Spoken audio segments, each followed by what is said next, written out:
I appreciated Mr. McClintock's remarks. He brought Benjamin Franklin to our attention. Benjamin Franklin and my father had something in common, unfortunately. Benjamin Franklin chose back in the early 1700s not to inoculate his young child, who was 4 years of age, with the smallpox vaccine.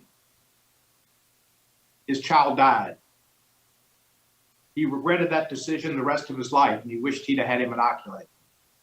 And Benjamin Franklin, who was a man of science, changed his position on inoculations and vaccines. My father was a physician. He gave the Salk vaccine during its experimental stages in 1954 to second grade students in Memphis, Tennessee. They were given to second grade students around the country as a trial. He thought about taking some vaccine home to give to me. He had given the vaccine to my older brother, who was in the second grade at Idlewild Elementary School. Because it was outside of his protocol, he did not take the vaccine home, which he easily could have done and given me a shot. Because it was outside his protocol. He did the right professional thing. And 4 months later, I came down with polio. It affected me for the next 3 months when I was in the hospital, and the following year when I was on crutches. It's affected me all of my life, and many of you know I limp and have trouble standing because of polio and post-polio, which I suffer from now. My father, like Benjamin Franklin, regretted the rest of his life for not having given me polio shot. I am a strong proponent of vaccinations. Every state in our nation requires children to have vaccinations of many kinds, and nobody objects. President Biden is authorized by law to mandate vaccinations in a public emergency.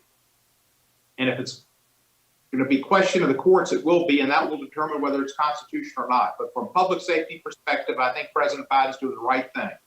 And I, as someone who suffered from not having a vaccination when it was available and became available to all in 1955 and have suffered from it, felt it necessary to make these remarks to encourage everybody to take a shot. Not, as one of our members said, to have a substance put in their arm, but to have a medication put in their arm that will save them, their neighbors, their loved ones from possibly getting coronavirus and dying.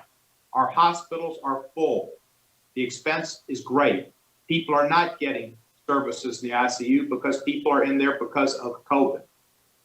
And we need to get through a pandemic. I urge the defeat of this amendment and all Americans to get vaccinated, to wear masks, to defeat this pandemic. I yield back the balance of my time.